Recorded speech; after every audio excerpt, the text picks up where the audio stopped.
I got fired. With those words, my husband dropped his shoulders in disappointment. No, no, no, isn't that the best development? There's still a chance of winning this battle. Watch. The unscrupulous bald-headed president. We'll win this on our own. My name is Sammy. The other day, when the microwave went ding, I instinctively said, "Yes, yes," and my daughter gave me a weird look, saying, "Mom's talking to the microwave." I'm a 40-year-old who got weirded out. Oh well, with things like Alexa and Siri, it's not strange to talk to machines these days. It was embarrassing because it was unconscious. Well, compared to the incredibly embarrassing people I've met in the past, talking to the microwave is not a big deal. This is a story from about 15 years ago. I was working at a certain company. The company itself was small, but elite. However, it was a company that excelled in specialized tasks, such as creating programs to protect computer security. It had earned trust from major corporations, and its performance was decent. At that time, the internet was not as widespread as it is today, and there was still considerable room for development in areas like security. Hence, the company was reasonably expected to continue growing in the industry.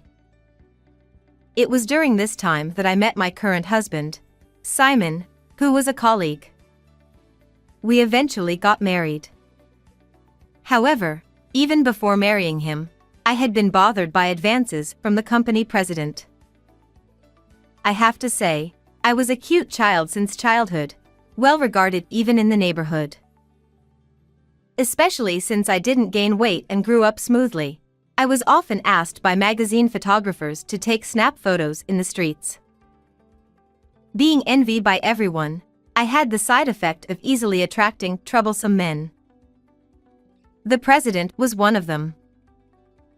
Thanks to that, I don't like my own face. Even if I just said good morning, the president evaluated it like this: "You're a good girl, always greeting me with a smile every day." And he would proudly talk about it to other employees. At that time, the president was 48 years old. He was bald, and the remnants of his hair that remained were plastered onto his forehead. Despite that, he seemed satisfied, showing no intention of fixing it. He wasn't particularly pleasant, and he was arrogant towards disliked employees while being kind to those who brought benefits to the company or pretty girls. He had a somewhat autocratic nature, creating differences among employees, for better or worse. I couldn't help but feel a physiological discomfort from the president's actions. However, he was my superior. I had to get along with him somehow. But how do you deal with a man who mistakenly thinks you're relying on him just because you went to report work? The answer was unclear. So, I managed to avoid the president's favor in a relaxed manner, but when I announced my marriage to my husband, the president started persistently inviting me to meals.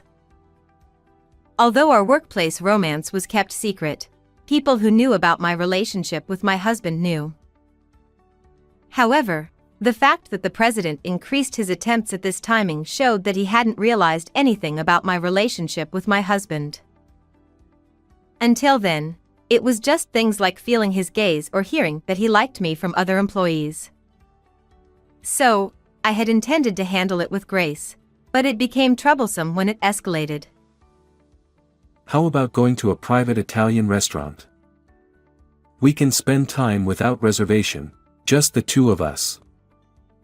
I said I would treat you last time, but you refused, saying you didn't have any money. I bought wine from your birth year this time. Let's drink it at my place. It won't cost you anything. Didn't you say you didn't like alcohol? I found a bar where they specialize in sweet cocktails. Let's go together. We can reserve a private room, and there's a spacious space in the back. Hey, when are you going to go out with me alone? Even after repeatedly refusing all these invitations, the president didn't give up. He believed that I was aware of his feelings and was intentionally teasing him, calling me a little devil. Any invitation was too transparent, with an obvious intention to get me drunk and take me to a private room. It was impossible to consider it as part of work. If he suggested going to a crowded park in front of a police station and invited me to drink water while trying to lick salt, although I would hate it, considering it as part of work and attending wasn't completely out of the question. But, in the end, will I go? No. Did you catch me? He. Because he was so persistent, one day, I said, "Please give up on me. It's bothering me." Until then, I had avoided expressing my feelings like this because I was afraid that if I did, the president would realize that I was aware of his interest, making the situation more complicated. But on this day, the stress got to me, and my true feelings slipped out. The president, as expected, happily smiled and put his hand around my waist. You were aware of my feelings all along, deliberately teasing me. You little devil. His creepy touch gave me goosebumps, and without thinking, I pushed the president away, and just ran away. Originally, my husband had been worried about the president's actions, suggesting that I quit my job. However, I stubbornly stayed in this company because I wanted to see my husband working up close. My husband was the top technician in the company, and he is currently developing a new system that is expected to double our performance when completed. I wanted to continue watching my husband, who always works so hard. If I quit and went to the same company after job hunting, it would be unthinkable.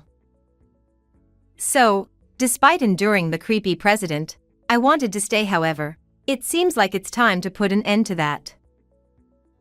The next day, I submitted my resignation letter to the company, meaning the president. Since last night, I had already discussed everything with my husband, and he strongly advised me to resign. So, with a determined mindset, I confronted the president. However, the president did not accept it. He tried to retain me by offering various favorable conditions, such as raising my salary or giving me a higher position. If only he had said, "I'll resign, so you can stay here," I would have happily remained in this company. What's causing you so much dissatisfaction? If you want, I can even promote you to be the president's wife. Saying that, the president smirked. I couldn't fathom why that made me uncomfortable. I've told you many times, I'm already married. I'm fed up with being invited to meals or having your hands on my waist. Without thinking, I expressed my true feelings to the president, who responded with, I see, it's his fault, huh? "What?" Your true love is me, right? I understand that we never shared our feelings before, and you felt inferior in my position as the president. You got married, pulling away because of that. No. That's not true at all. No need to be embarrassed.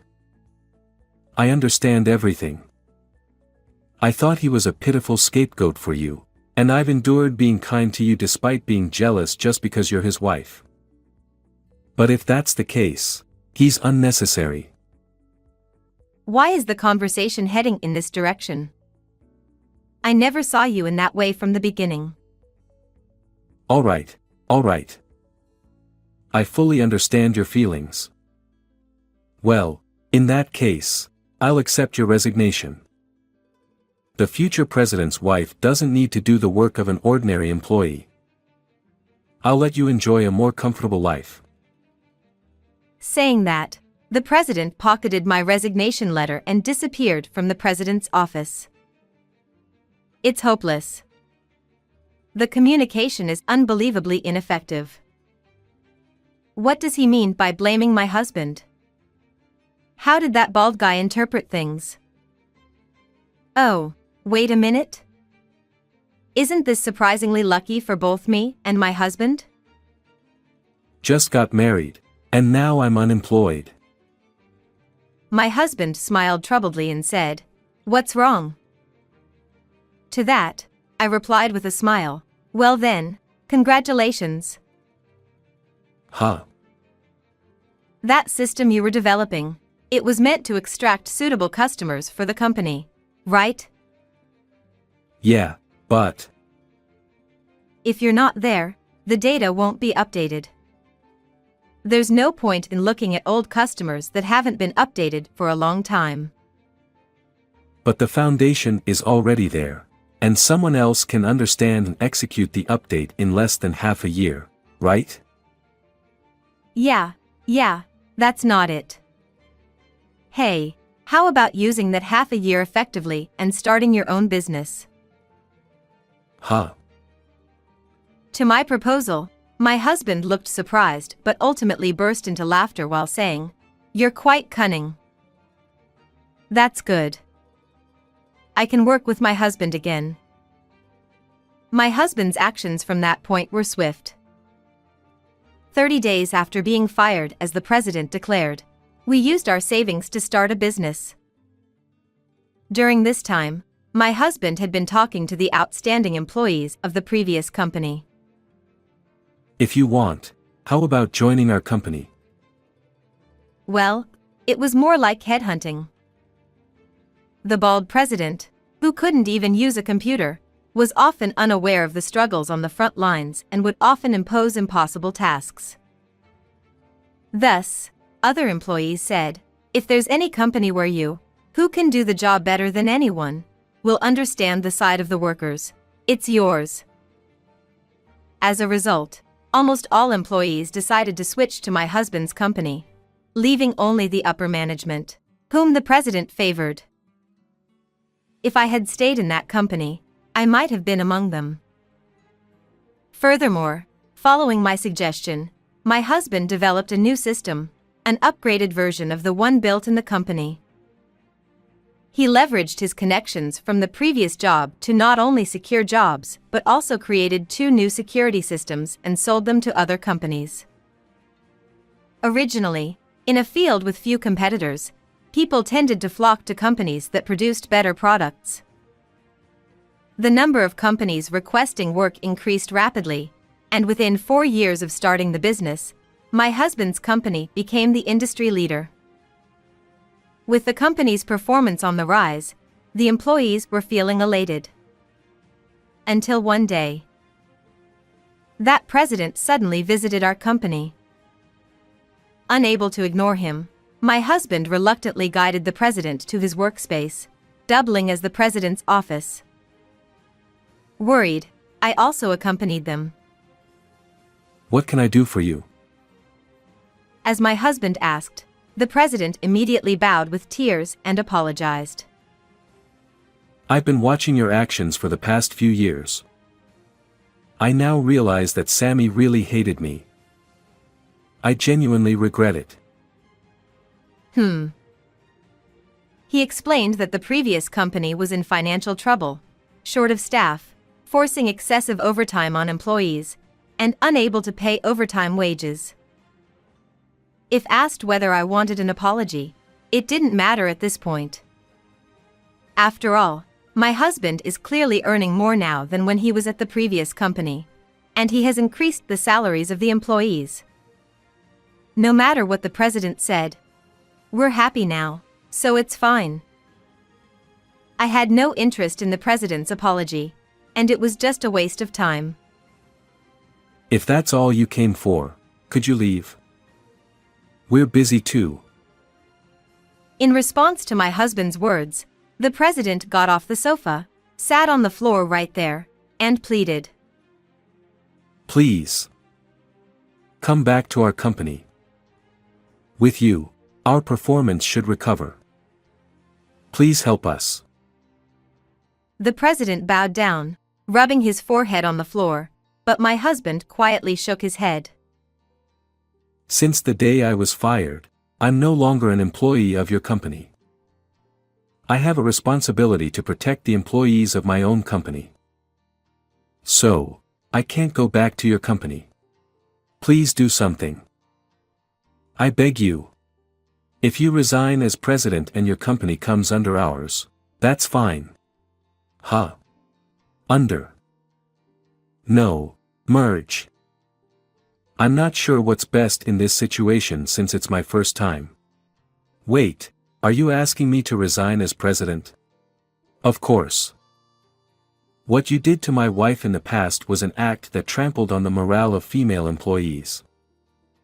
Nowadays, overworking is criticized by society. It's only natural. While what happened to me is now considered unacceptable by society, at that time, it was quite a gray area. It was an era where it depended on the individual's interpretation. Even if someone claimed they were touched inappropriately, you'd receive excuses like no ulterior motive. Just a stumble. Overly conscious woman, or face defamation, denying the truth and eventually getting fired. However, the situation with overtime was different. Until then, ignoring labor laws and allowing excessive overtime was common. With changes in laws and a gradual shift in public perception towards long working hours being bad, the president's actions would be harshly punished if reported to the appropriate authorities. At first, the president kept repeating, "Isn't there any other option? Please spare me from resigning." But realizing the gravity of his actions, he understood that remaining at the top of the company was impossible. The president stepped down from his position, and my husband absorbed and merged his company. All the employees were taken in, and the overtime pay that couldn't be paid was settled here. Since our company was flourishing, it actually turned out to be a relief. The president's company had low wages, so the overtime pay wasn't a significant amount. We won. When you proposed that I should start a business when I became unemployed, I never thought we could expand the business enough to crush the president's company. I believed in your ability. Really? Aren't you just trying to flatter me and boost my ego? No way, you caught me. While talking about such things as a couple, I sincerely felt relieved that everything went well. Later, it turned out that someone leaked the conversations in the president's office, which I never told anyone about. The embarrassing actions of the president, who used to flirt with me, became public. Since it's a small company, it didn't make it to the news on television, but it was reported in local newspapers, including the overtime issue. Apparently, more people read local papers than watched TV or read famous magazines. The president became a scorned figure in the local community, and playing president became a trend among kids. It was a surreal game where they persistently flirted with a pretended reluctant girl. If the president saw it, it would be too embarrassing, and he would probably dig a hole to bury himself. By the way, the president was divorced and had a middle school daughter. However, when this game became popular, it seemed that his daughter heard about her father's actions, and she returned home almost like running away. Well, for a sensitive teenage girl, having such a creepy father must be unpleasant. It's a case of reaping what you sow or self-inflicted misfortune. The president, who lost both the company and his daughter, couldn't find work in well-paying companies due to his inability to use a computer. Currently, he's employed as an office worker in a local factory, but he can't handle essential desk work. Therefore, he has become responsible for serving tea to the female president. He, who used to condescendingly order female tea servers with a loud "Hey, bring me some tea," is quite a downfall. The president himself probably never imagined a future where he would become a tea server. The employees who switched from the president's company to ours are laughing heartily at the president's dramatic fall from grace. There is no sympathy for him. On the other hand, My husband and I were blessed with 2 children. Our daughter is talkative, making fun of me when I bow my head during a call or respond to the microwave. Well, she's cheeky but cute. Our son is a year younger and seems to excel in computer-related matters like his father. Despite being still young, he creates small programs, so I think he has a promising future, unbiasedly speaking. It would be nice if he could take over the company. He, however, wants to become a YouTuber, work for Uber Eats, or be a pizza delivery guy.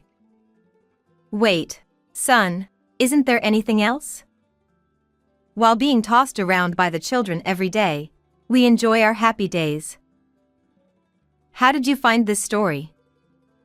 Don't forget to subscribe to the channel. See you in the next video.